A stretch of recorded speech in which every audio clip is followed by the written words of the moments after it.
I am reading Summer in Orcus by Kingfisher.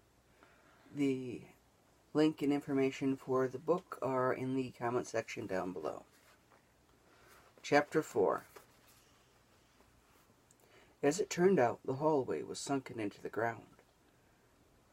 And so the first thing that she saw was a flight of broad stone steps leading upwards.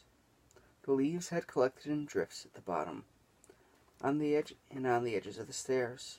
They crunched as she walked upwards. It was a little cold, and Summer was wearing a t-shirt, short sleeves. She rubbed her arms to warm them. At the top of the steps was a forest. She turned to look behind her, and the hallway was buried up to the bottom of the stained glass windows. Moss grew up the stone walls, and ferns had sprouted in its cracks. It was an odd forest. The air was dry, much drier than it had been back home, and the nearby trees had gnarled and contorted trunks. The leaves were shaped like the ace of spades in the deck of cards. Farther away from the hall, the contorted trees gave way to tall pines. There were pine needles all over the ground, and not very many smaller plants. Summer felt as if she were walking through an enormous room with lots of pillars holding up the ceiling. There was a particularly enormous tree off in the distance, with white bark that was scabbed and spotted, almost like a Holstein cow. Could you have a Holstein tree? For the lack of anything else to do, she walked towards it. The leaves crunched under her feet. Then the crunching became muffled as she reached the pine needles. In the distance, she could see other trees, like the ones around the buried hall,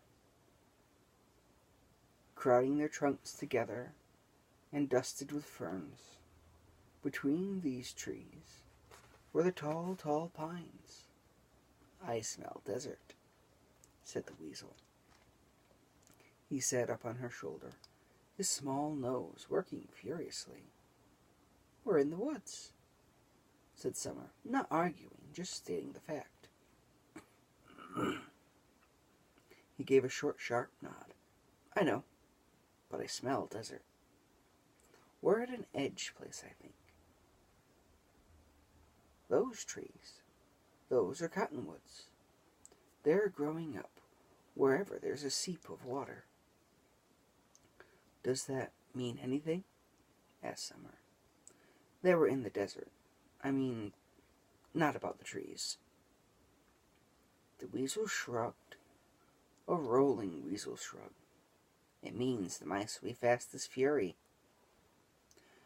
"I thought deserts were hot," said Summer, wrapping her arms around herself. "Not at night. Not in winter. Maybe not in this place ever." Summer shivered. She hoped she wouldn't have to spend the night here, wherever here was. Summer wondered if this counted as being lost. She did not feel any immediate urge to begin weeping or running in circles, or calling for a policeman or park ranger, or any of the usual things that children are supposed to do when they're lost. Part of this was because Summer was a sensible girl. She knew that weeping and running in circles, however satisfying as it might be for the moment, was not going to help very much. And partly, it was that Summer knew full well that an enormous sunken hall, a forest that might be a desert, would not fit anywhere in the alley behind her house. She had not gotten lost in the city park or someone's backyard, and therefore it was not a matter of finding the nearest cross street and figuring out how to get home before her mother had noticed she was gone. But Summer had read a lot of books, and among her favorite were the stories of children who opened doors and wandered into Narnia or fairyland, or some mysterious world on the other side of a hedge. It was patently obvious that this is what had happened to her. Baba Yaga had given her a weasel and kicked her out of the door into someplace else. If she was indeed in another world, then two things might happen. Either time would go differently, and her mother would never notice she had been gone, and Summer hoped devoutly that this was the case. Or time would go on in its usual rollicking way, and by the time Summer managed to get home, it would be hours or days later. At that point, Summer said to herself, I shall be in so much trouble that it will not actually be possible for me to get in any more trouble. So it doesn't matter how long it takes. There's something very freeing about knowing that you're in the very worst possible trouble you can be in. And no matter what you do, it cannot get any worse. Summer would get home and be grounded until she was 18. And even if she dyed her hair pink and her ears were pierced, well, in fairyland, somehow she didn't think they did that sort of thing in Narnia. She couldn't be grounded any longer than that. And as the Saint's book has said, don't worry about things you cannot fix. She strode out with a light heart. The spotted tree turned out to be farther away than it looked. By the time she got near it, she was starting to get thirsty. And she was no longer cold at all. It was a very large tree. The branches went up as tall as a skyscraper, and the trunk was as big around as a house. Summer stopped many feet back from the trunk and craned her neck upwards, trying to see the whole tree at once. Do you think it's magic? She asked the weasel. All really old trees are magic, he said, rummaging around in her pockets with his paws. You've got a lock in your pocket. Did you know that? It's from the gate, she said absently. It was nice and opened up when they asked. Do you think this one is more magic, though? The weasel looked up at the tree and then back down into her pocket. Probably not. These are excellent pockets, by the way. You don't usually get ones this size. The pockets were in fact part of the reason that these were Summer's favorite jeans. But she had other things on her mind at the moment than tailoring. It could be, she said. The Vikings thought the world was built in a giant tree. In addition to reading books about visiting other worlds, Summer had read a lot of mythology, which is almost as good. Yggdrasil, said the weasel. Summer tried not to resent the fact that he could pronounce the name easily. He looked up at the tree and scampered over to her other shoulder, and looked at it again from that angle. Yggdrasil's bigger, he said, and then went back to digging around in her pockets. What are you looking for? She asked, annoyed. I was hoping you might have an egg. I don't carry eggs around in my pockets. And there's not much point in having pockets, is there? As if their voice had woken it, the tree shook itself. The leaf tumbled from the high branches and fell around them. The nearest leaf struck the ground and stopped being a leaf. It became, or perhaps it had always been, a lizard. A flat-bodied, stubby-legged lizard, like a horned toad. It scurried away through the pile of needles. Summer took a step back, surprised. She could hear rustling of the other leaf lizards run off through the forest. On the other hand, said the weasel, it might be a magic tree after all. They walked around the tree slowly. The leaves were broad and flat, One drifted down just out of reach, and Summer jumped forward and caught it in her hand. It was just a leaf. It had tight little veins like a lizard's scale, and the stem was thick and curled like a tail. But it was definitely a leaf. She dropped it. It turned into a lizard when it hit the ground. Then it scampered over her shoe and vanished into the leaves. There was another spotted white tree beyond the first, not far away. Summer walked towards it delighted. She was ready to see marvels, and the tree did not disappoint. The leaves were long and pointed and slightly furry, in the way that lamb's ear or mullein is furry. They tumbled to the ground and became mice. Beautiful white mice with intelligent eyes, who squeaked and danced and ran in circles, chasing their own pink tails. The weasel chattered his jaw, in the way that a cat will when it sees a bird, but stayed on Summer's shoulder. Tempting, he said. Very tempting. But either they're leaves enchanted to look like mice, or mice enchanted to look like leaves, and enchantments always curl in your stomach when you eat them. There was a third white tree, forming a line with the first two. Summer walked towards it in a hurry, so that the weasel wouldn't get any ideas. But there was something wrong with the third tree. The leaves were green as glass bottles, small and blunt, with hardly any stem at all. It was obvious, even as they fell, that they would be frogs. Little green frogs, thought Summer, like little emeralds. But they did not change. They touched the ground, and they were only leaves. The tree rustled its branches harder, and more leaves showered down. She heard the trunk groan in the way that trees groan and mutter in a storm. These leaves hopped. Some of them changed, but there was something horribly wrong with the frogs.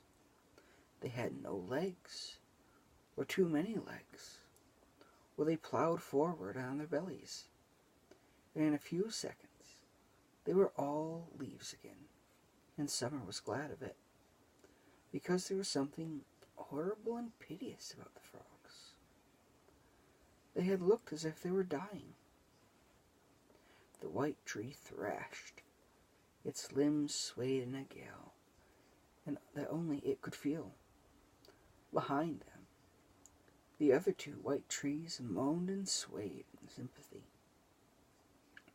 Every leaf on the tree fell down, leaving the branches as bare as winter.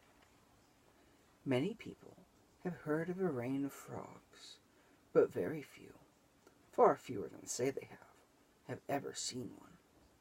Summer became one of those few. For a moment the air was full of tiny green frogs, transforming before they even hit the ground.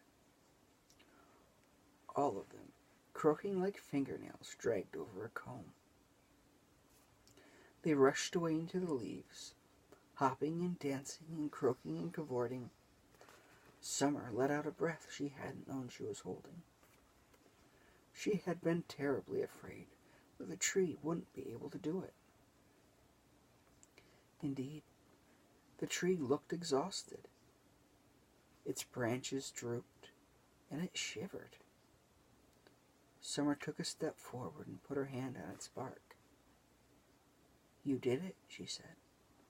"They were beautiful." The tree muttered something in the language of trees and let out a long wooden sigh. "It did it," said a woman's voice behind her, "but it cost the tree dearly." Summer spun around. The weasel squeaked and dove into her pockets. A bear stood behind her. Or, no, not a bear. For a moment, Summer could have sworn she saw a flash of teeth a heavy jaw and small black eyes. Then the woman pushed back her hood. It was only a skin of a bear. Her face bore the haggard remains of a great beauty, and her voice was hoarse from disuse. What's wrong with the tree? Asked Summer, who felt sorry for it and proud of it for making all those frogs at once. The same thing that's wrong with all of us, said the woman in the bear skin. She looked proud and angry and tired, and her eyes did not soften as they rested on Summer's face. There is a cancer at the heart of the world. In movies, when someone has just made a dramatic statement, everyone gasps or recoils in horror. So you might think that when Summer heard the bear woman say, "There's a cancer at the heart of the world," she would have done something similar. In real life, though, a very dramatic statement is usually met with an awkward silence. And then somebody makes a joke to try and break the silence. Somebody else decides that they need a cup of tea. Summer would have liked the cup of tea, but there didn't seem to be much chance of getting one in the middle of the forest. And she still wasn't entirely sure that the woman in the bear skin hadn't been an actual bear a minute ago. So a joke might not be a good idea. She said, The woman in the bearskin frowned. Another woman popped up next to her, wearing a bristly skin with a great tusked boar's head on top. "Are you on about that again, then?" she asked, and turned to Summer. "Never you mind her." "No one minds me," said the bear woman, looking a good deal less dramatic, and she sniffed.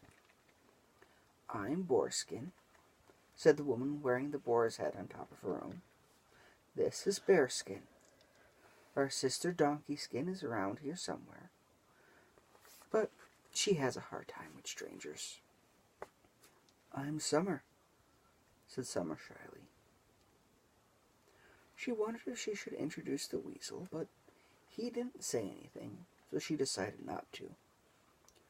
She kept one hand on the bark of the frog tree.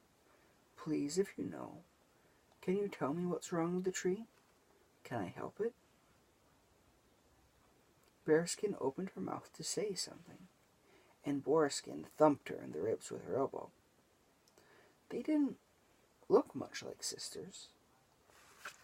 Bearskin had long blonde hair streaked with gray. Boarskin's hair was short and black and bristly. "There's a great many things wrong," said Boarskin, "but one thing in particular, you understand, and not something I want to talk about in the open, where anyone might be listening," and she nodded towards the tree. "As for whether you can help it, well, I suppose you might, if you had great courage or great good luck." "Oh," said Summer glumly. She knew she didn't have great courage, but she felt badly for the poor tree. Maybe some fertilizer? "I'm afraid it's not that kind of tree," said Boarskin kindly. "There used to be others," said Bearskin, in her angry, prophetic voice. "Ones with leaves like weeping willows that fell down and became snakes with cut glass eyes. One with striped brown nuts that turned into quail chicks. You can see their trunks rotting in the woods if you walk far enough." "Oh, no," said Summer, feeling her eyes prickle with tears. Were they saying the poor frog tree was doomed? And what about the mouse tree? Or the tree of horned toads? "Leave off," said Boarskin to her sister. "You've said quite enough. It might not happen, or it might not happen just that way." Bearskin folded her arms and turned her back on her sister. "Come on," said Boarskin to Summer. "You don't look to have been here long, but traveling between worlds takes it out of a body. Come, have some tea and we'll talk." "Okay," said Summer. She looked up at the frog tree, at its bare branches. She could hear the rustling of the frogs hopping about in the leaves. Her heart clenched in her chest. It was one thing not to know a tree with leaves that turned into frogs existed. It was quite another to know that it had existed once and was dying. She laid her cheek against the tree's beautiful spotted bark and whispered, "Your frogs were wonderful. Please don't die." The tree sighed. The bark did a strange thing under her cheek. She stepped back in a hurry and saw it rippling like water. A hand came out, and a shoulder, and a head. It was a person, although Summer couldn't really tell if it was a boy or a girl, neither or both. The skin and hair, and even its eyes, were the same mottled white color as the bark.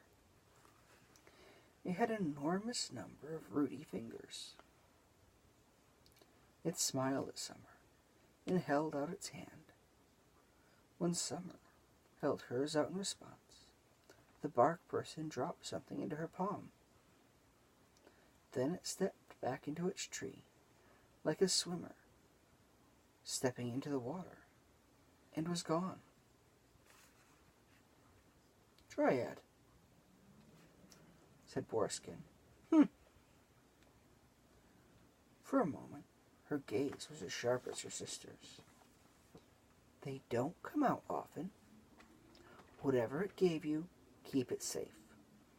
It might just be a souvenir, but, well." Summer looked down at the object in her hand.